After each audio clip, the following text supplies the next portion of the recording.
This broadcast is brought to you by All I Need to Know About Success, I Learned from Star Trek by author Glenn Henderson. To get your copy, go to glenntrekbook.com.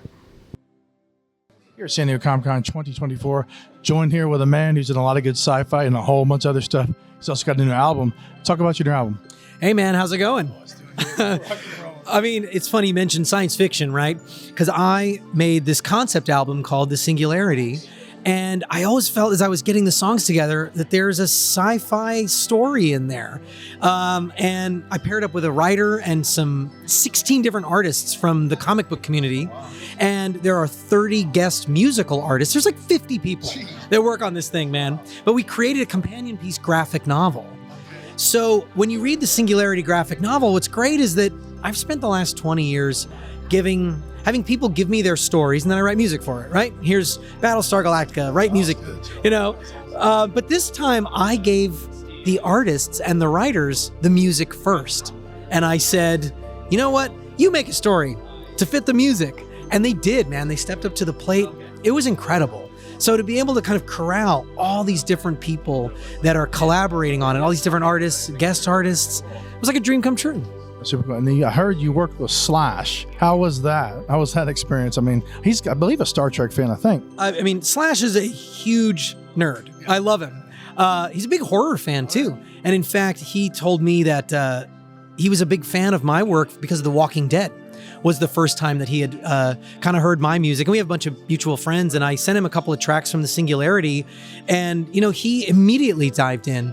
I went to his house to record and his studio, his home studio, and I thought, all right, well, we'll be here like a half hour. We'll knock out the lead line, and that'll be it. I was there 8 hours, man. Because he had so many ideas, and he wanted to record the rhythm parts. He wanted to do all the doubles. He wanted to do the inner lines. He wanted to do the improv solo. We tried an improv solo at the end. And what's funny, after about 5 hours, I was like, hey man, do you want to take a break? And he was like, nah. And I was like, I've met my brother, dude. I've met like somebody who's so on my wavelength. And it was great, man. I mean, he was one of the inspirations. I mean, truly, November Rain is one of the reasons that I understood that rock could sound like film music. November Rain's film music. When I heard it, I'm like, yeah, exactly. This is like epic film music. And I heard that solo at the end, and I just thought, God, one day I want to write something worthy of that. So to have Slash on a couple of my tracks, you know, it's like literally a dream come true. That's awesome. You've done a lot of work with science fiction and fantasy, and we cover a lot of science fiction and fantasy and all the stuff. It's awesome and beyond.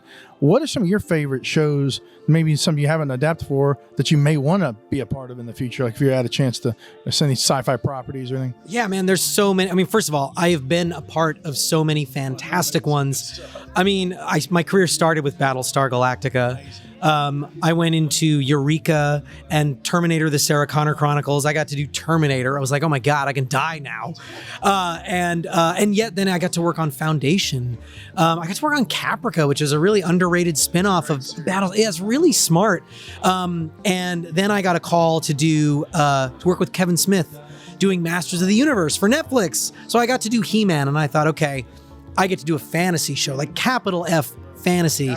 I'll never get to do this again. The day I finished, I got hired on Lord of the Rings, Rings of Power. Rings of Power, the new one, yeah. And then when I started Rings of Power, I was like, oh my God, like this, it's like the culmination of everything I've gotten to do so far. So, I mean, I got to say, like, creating those kinds of worlds.